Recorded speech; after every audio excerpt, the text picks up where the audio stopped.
Good day to the viewing and listening public. I am Stacey Carmichael and this is the Progress Report.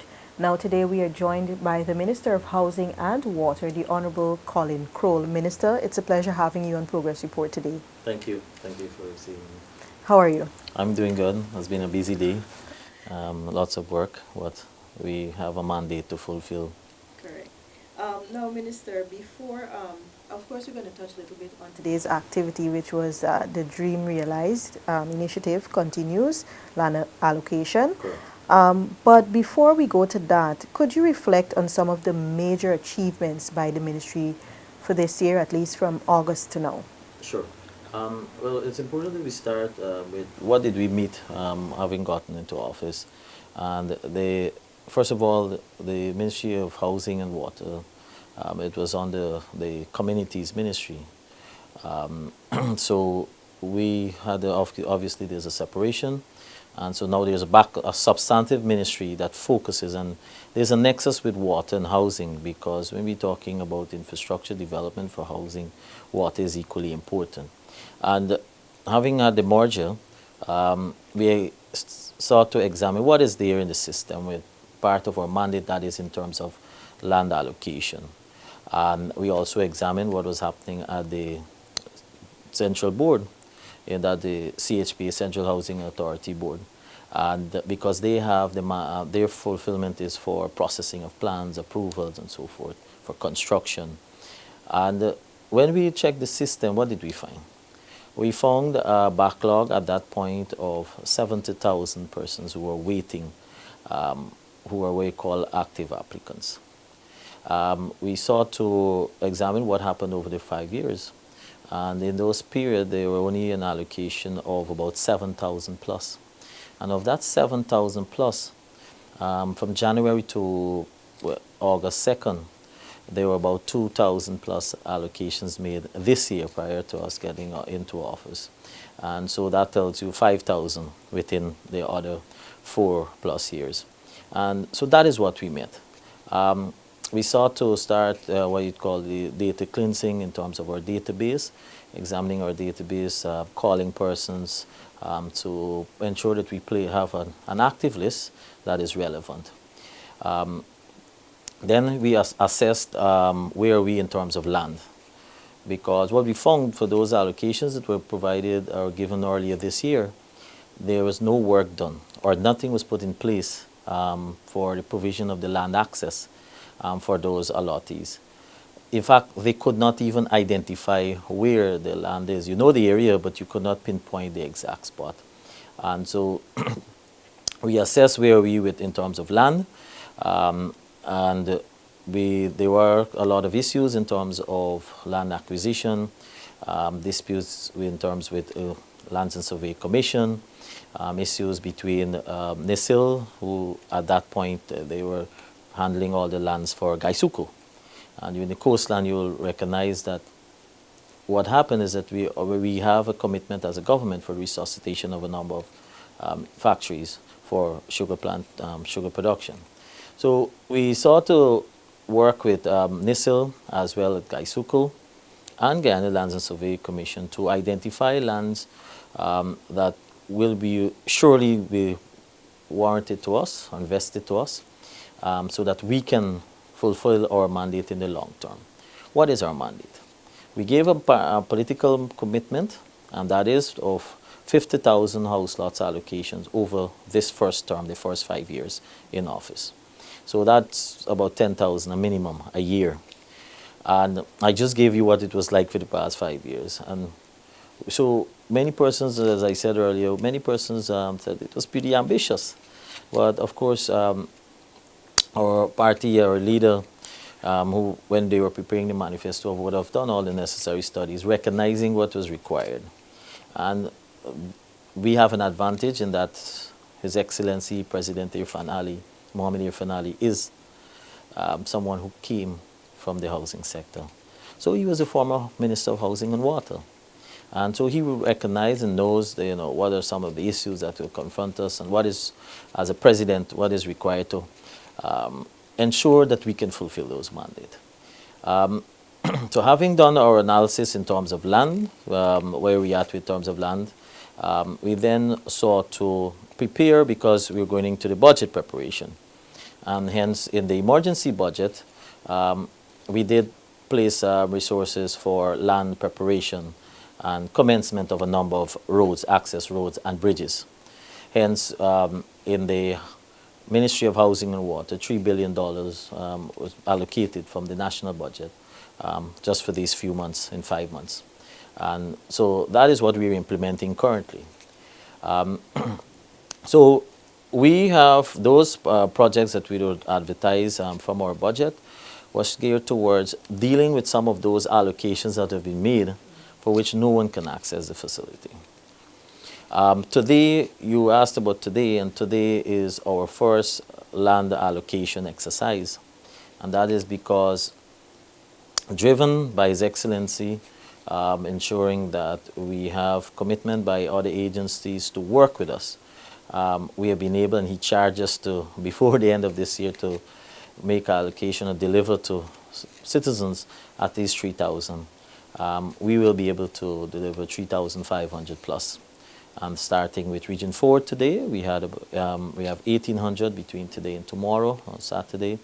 We move to Region 3, we have another 1,500 that we're making available there in Region 3, and there are about 200 for Region 6. That will be done on the 28th in Berbice. And so that is our first allocation. And it's quite an achievement in our first 5 months in office. But in all of that too, what we also found was that some persons were complaining that, one, they have issues and it was not being dealt with. I'm not sure why, but when we examine is that many of it can be easily resolved. Persons also complain that they've paid off and they have not received their titles. And so hence we've commenced with a dream realized title distribution even before today. So if you notice, our team is dream realized, and that is because for us it's a dream for everyone to own their own home, have their own land, and then maybe they can build, they can construct accordingly. So it is that personal feeling of saying, this is my area, this is my space, I want to start my family. And so that is what and that's a dream for all Guyanese. And so that is why we came up with that dream realized team. And so the titles distribution, we commenced a number of title distribution. In fact, we've delivered probably just under 1,000 so far. And that is in the areas in Region 4, in Letem, in Region 6. And as a result of the intervention of His Excellency, who conducted an outreach last week in Essequibo, we were able to respond, and we had, last Wednesday, we had an exercise there to deliver another 81 titles. And so that is equally important. It's one thing to make the allocation available for house lots, but for the individual, it signals a transfer of complete ownership. So, so those are some of the activities that we've embarked on, but in the area of infrastructure development, because making allocations is one of the initial stage, but we want to ensure that we have the infrastructure in place. That is, ensure you put the roads, drainage, and utility services for water, and of course electricity. And that is what our plan is in terms of all the housing areas. And so $1.8 billion was, during the month of October, was awarded for works, contractual works. Currently, you will see in the daily newspapers for another set of works that will be opening on the 12th and 13th of January at the National Tender Board, National Procurement Tender Administration Board. And that is for further works in housing areas for which we are making allocation. So there's a difference in how we operate. His Excellency has given the support, and he's ensured that our ministry is given the necessary resources so that we can deliver on this commitment and our promise to the people of Guyana. But in all of this, equally important is a huge spin-off. Yes, the individual, they are happy, they have received their lot, they can construct. But for the national level, it's a huge spin-off for economy. The housing sector is one of the drivers for economy in creating employment. And so when we speak towards of achieving our, at the national level, the objective of over 50,000 jobs, the housing sector plays its role. Whether at the basic level, whether it's carpenter, masons, all of those skilled personnel, there are huge opportunities now for employment in those areas. Then you have in the transportation sector, because of the various schemes across the country. You also have for the stores, the individual hardware stores, the suppliers, and this is why I mentioned it today, but we will be engaging the private sector, because it's equally important for them to know what is our long-term plan, so they too can respond accordingly and have plans done in terms of their investment. So they must know our housing drive. Yes, we speak about at least a minimum of 10,000 a year, but what is the demand? So we intend to engage them together in partnership, and this is the only way we can drive our country forward. It's not only at a governmental level, it's public-private partnership. In addition to our allocation, you also have very shortly will be the commencement of construction for a number of houses, semi-professional houses, professional houses. And so this is another aspect of our focus and our program. So we have both models. So one stage, you have land acquisition, having acquired the land. Then we have the necessary infrastructure work. Then we also have, you make the available allocation, or you can choose the house through the bank to make yourself accessible for a loan. So a lot is happening at the Ministry of Housing and Water, especially, I'll come to the water in a few. But in all of this too, I want to speak about the CHPA, Central Housing and Planning Authority. CHPA, there was a new board that was installed, and what was one of the major reasons? Because there were a lot of complaints about bottlenecks, about issues of non-approvals with no explanation, reasons, and that kind of thing. And you had immediately in the first few meetings of the CHPA board a number of projects within the oil and gas sector that were sitting there from non-approvals. And immediately we are talking millions of dollars, hundreds of millions of dollars, for which investments can commence and start flowing. So the CHPA is playing its role. The board is meeting very frequently. They have a heavy workload. In fact, in their initial phase, I mandated them to meet at least every 2 weeks. And so they are meeting frequently now. And so we can be up to date in terms of our approval process. But in all of that, as a result of the work that CHPA has to do, and as a result of the investment that will take place in the construction sector, has an aspect of approvals. And so that's another issue, because when persons want to invest and they want to build, then they expect the processing time to be done in minimal period. Of course, in the prescribed laws and what is required for construction permits. So we have already embarked and we've started work on the single processing unit. Because as part of our approval process at CHPA, involves other external agencies, for example, the local authorities, that is the NDC and the municipalities, because the plans also have to be approved there. We have the Guyana Fire Service for obvious their work. We also have to engage the Environmental Protection Agency, because we have to ensure that the the proposals that are being submitted satisfies the environmental requirement. So these are all agencies. From time to time, we have to wait for their response before CHPA gives its approval, and CHPA is like the final approval stage. So what the single window is intended to do is to have simultaneous engagement.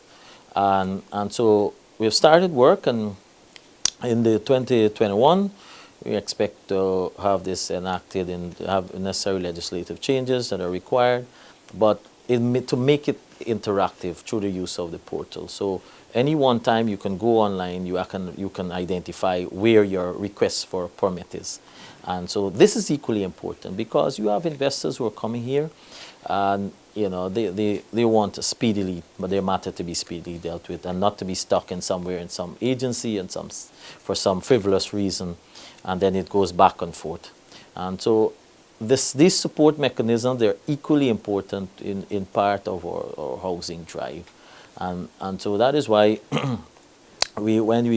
it's important to focus on the infrastructure, but the soft side, how do you deal with other aspects to support this mechanism. In the water sector, well, GWI, when we took over, of course, they were running in the red. We found huge employment, increased employment, over 700. The initial period in 2015, there were about 600 plus employees. In 5 years, that has more than doubled to about 1,300 plus. But at the same time, so while increased employment in an agency may be good, you have to weigh that, were we getting value for service with those the amount of increased employees? And customers are there, for yourself, have been complaining about, sometimes they may complain to GWI and the response time has been slow and for various reasons. So we have a new chief executive officer who was appointed, and with a new board, they set out to examine how can we improve the efficiency at Guyana Water Inc. And so I can tell you that they have already, they've just completed their strategic plan that was placed before the board. And so GWI has a long-term vision of how we get about to improve their services. But in all of that, we had issues of meters. So we wanted to ensure that we start the process of reduce the level of non-revenue water. In our budget this year, an emergency budget, has been for the procurement of a number of meters, in fact over 23,000 meters. And this contract will be signed in a new week. Only last week they had the cabinet's no objection for that award. And so we are going to enhance, because even for new connections, persons have been waiting a while. They've complained that they're waiting a while. So GWI is working to improve its service. Internally, they have been going through some restructuring in terms of staff, personnel, and so forth. So in all of that, you have the aspect too about complaints about the quality of the water. And of course, we have a millennium goal to satisfy by 2030. That is to ensure that we have safe water delivery. And they have already conducted the analysis of what is required to deliver water, treated water, to at least 90% of our population or in the coastland. And it will cost at least $100 million to do this. So it's a costly exercise, but it's an investment that has to be made in the long term, because where our country is going, the development that will take place as a result of in the boom in oil, not only oil and gas, because if you notice I'm staying away from talking about oil and gas, but there are other sectors for improvement that will be drivers of our economy. And so water plays an important role. Of course, they have the theme that water is life, save it. And with all of that too is to ensure that we reduce the amount of wastage. So we expect that, and they've started at Guyana Water Inc., that we have improved customer relations.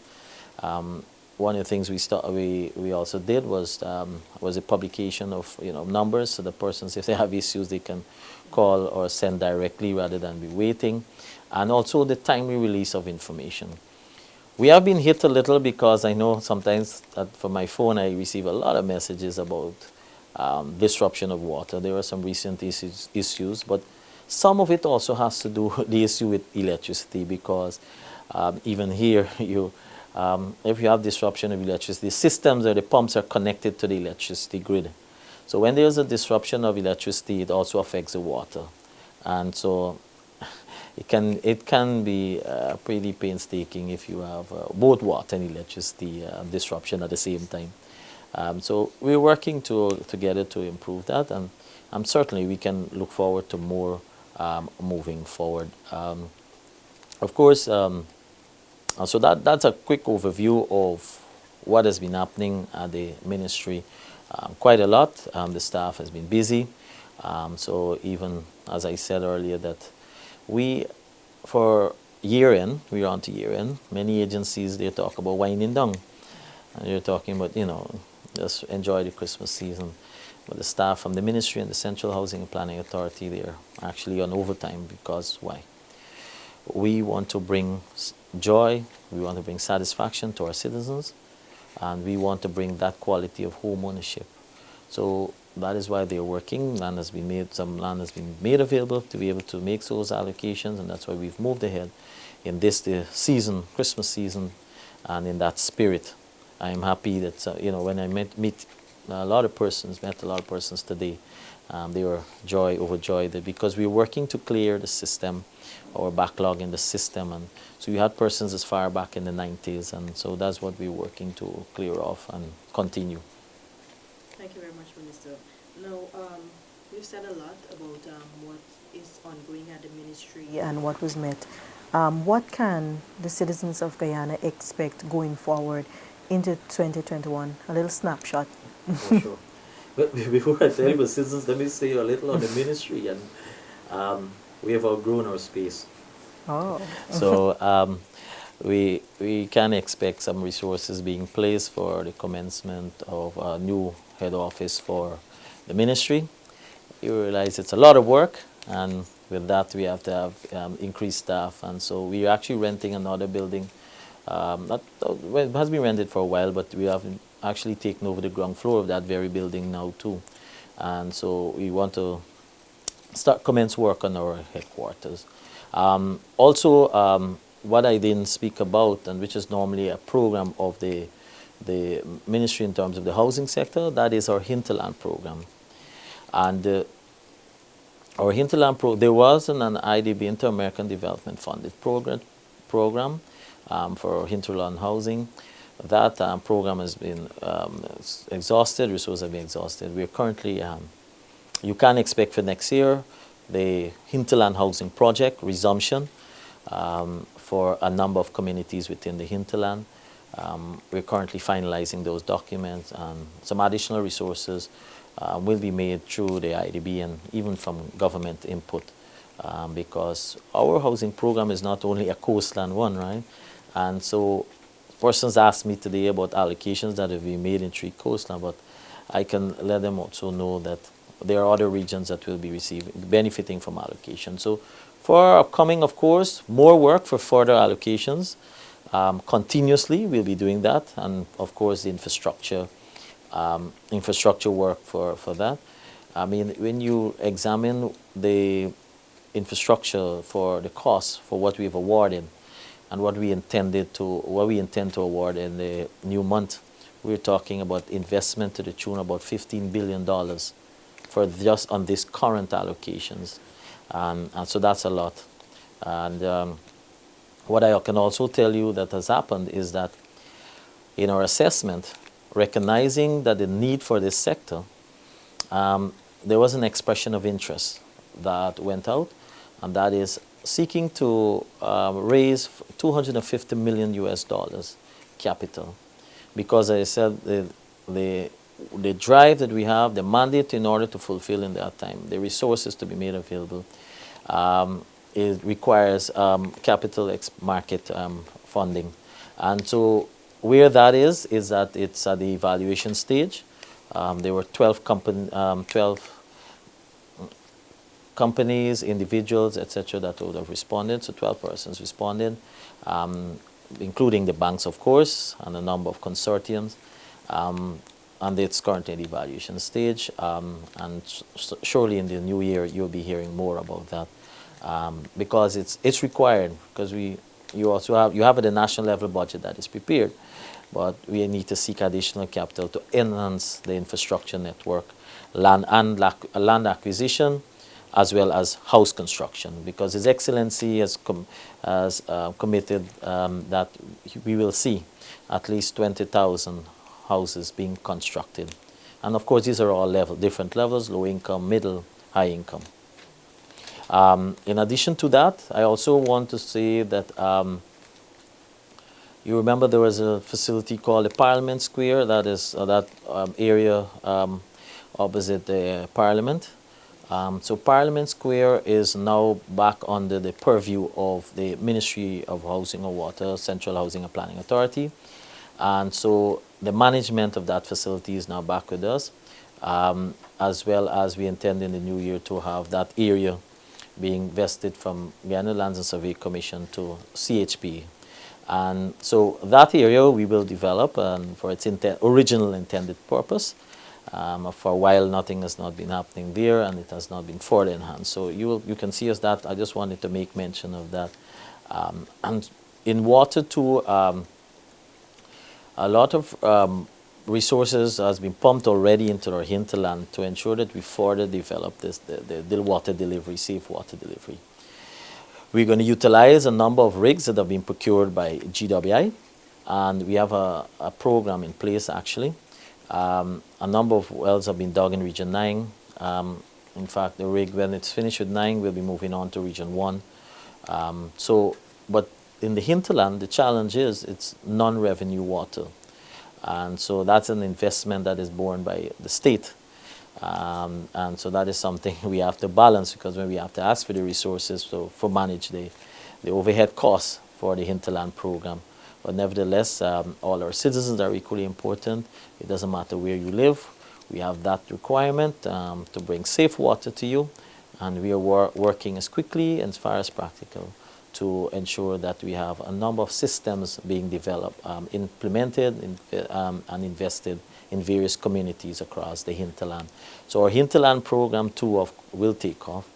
Now, in the area of water too, for us, you talk about what we can expect, is that with all of that infrastructure work we're talking about for the new year, our housing sector and the housing drive, the water, the program of GWI has to be tied in with the housing sector. So you can see a number of new wells being planned for in the new year for those areas that we will be developing. Thank you very much, Minister. Now, basically, you've touched on all the areas, but it's the Christmas season. So before we close our progress report today, is there anything you'd like to say to the public in terms of Christmas greeting? Certainly. It was only today I was reflecting that it's 5 months in office. We have been on the go, and it seems like a long time too. But I wanted, on behalf of the Ministry of Housing and Water and the Central Housing and Planning Authority, I want to wish all of our citizens a Merry Christmas. I want to thank you for your tolerance. I want the citizens to understand that we have a long queue. We're talking a backlog of 70,000, and your government is working to ensure that we, as far as practical, clear our arrears so that as much persons can construct their own houses. And so we want to thank them for their tolerance. I want to give greetings to the staff of the Ministry and Central Housing and Planning Authority. They have been working overtime. A lot has been done in these few months for preparation, and this is important that we acknowledge the hard work that they've been putting in, and even now they're working through the season. So I certainly show my appreciation to them. To all our partners that we've been working with, I want to wish them Merry Christmas too, season greetings, for which we will further collaborating with. Our Ministry and Central Housing and Planning Authority has to also collaborate with the banks. I want to thank the banks, and I want to also see them playing a greater role. They too will, of course, will be benefiting from further investment in this housing sector. In fact, they were there today at our drive. And certainly they too are looking forward to our program that are going to be implemented in the ensuing period. So all in all, even to you in the media, I cannot close off without thanking the members of the media who they have been foot to foot with us in terms of wherever we go, bringing the coverage to our citizens, letting our citizens know what we're doing in a timely manner, providing information. And so I want to thank all members of the media for their support And certainly, we want to wish you a Merry Christmas. Well, thank you very much for the greetings as well, Minister, and also thank you for joining us on Progress Report. Thank you. It's always a pleasure. And thank you also to the viewing and listening public. I'm Stacey Carmichael. This has been Progress Report, and we were joined by Minister of Housing and Water, the Honorable Collin Croal. Goodbye for now.